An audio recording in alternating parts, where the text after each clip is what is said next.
এই রাস্তা নদীর পাশ দিয়ে গেছে। এক পাশে পানি, আরেক পাশে সরু পথ। একটু ভুল হলেই বড় বিপদ হতে পারে, কিন্তু কেউ তা ভাবছেই না। ড্রাইভার ভাই, একটু আস্তে চালান, রাস্তা অনেক সরু। চিন্তা নাই, আমি সামলে নিতে পারবো, সময়ও কম। মা, বাসটা এত কাঁপছে কেন? ভয় পাস না বাবা। একটু পরেই পৌঁছে যাব ইনশাল্লাহ। এই রাস্তা তো খুব ঝুঁকিপূর্ণ মনে হচ্ছে, কিন্তু ড্রাইভার যেন কোনো কিছুই গুরুত্ব দিচ্ছে না। আরে, রাস্তার এই অংশটা ভাঙা। স্টিয়ারিং ঠিকমতো কাজ করছে না কেন? বাসটা নিয়ন্ত্রণে নেই, সবাই শক্ত হয়ে ধরুন। চাচা, আল্লাহ, কি হচ্ছে এটা? বাসটা একদম কিনারায় চলে গেছে। আর একটু হলেই নিচে পড়ে যাবে।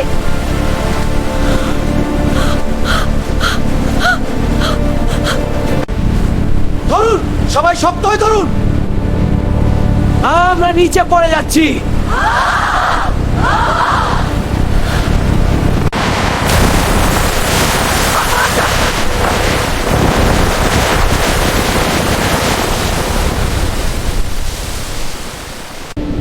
পানি দ্রুত ভিতরে ঢুকছে, শ্বাস নিতে পারছি না। দরজা খুলুন, কেউ দরজা খুলুন। জানালা খুলছে না, আমরা আটকে গেছি। কেউ আমাদের বাঁচান, আমরা বের হতে পারছি না। জানালা খুলছে না, আমরা বের হতে পারছি না। বাঁচান! দ্রুত জানালা ভাঙুন, না হলে আমরা সবাই ডুবে যাব।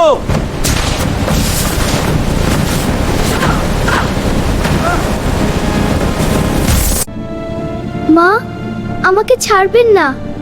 আমি আছি বাবা, কিন্তু পানি খুব দ্রুত বাড়ছে।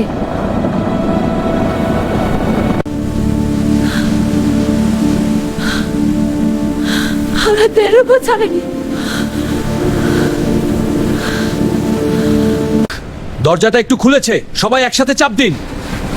যারা পারছে দ্রুত বের হয়ে যান, সময় নেই। আমি উপরে উঠতে পেরেছি, অনেকেই বের হতে পারেনি, তারা ভেতরেই রয়ে গেছে। মা, আমার হাতটা শক্ত করে থান তো। ধরেই আছি বাবা, আল্লাহ আমাদের সাহায্য করবেন। দ্রুত নামো, কেউ এখনো ভাসছে।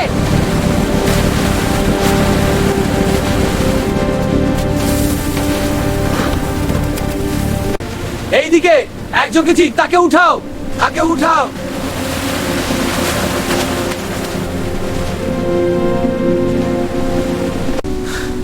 আমি বেঁচে গেছি, কিন্তু আমার পাশে যারা ছিল তারা আর নেই। আমি তাদের বাঁচাতে পারলাম না। নদীর নিচে এখনো রয়ে গেছে সেই বাস, যেখানে অনেক মানুষ আটকে পড়ে তাদের শেষ সময় কাটিয়েছে। সে তো বলেছিল আজই বাসায় ফিরবে। আমরা জানতাম না এটাই তার শেষ যাত্রা। আমার বাচ্চাটা কোথায়? কেউ কি দেখেছে তাকে? আমি তাকে একা ছেড়ে দিয়েছিলাম, এখন তাকে খুঁজে পাচ্ছি না। সব আমার ভুল, আমি সাবধানে চালাইনি। আমার এক মুহূর্তের ভুল। একটু অসতর্কতা, এক মুহূর্তের ভুল অনেক পরিবারের হাসি কেড়ে নিতে পারে। জীবন খুব মূল্যবান।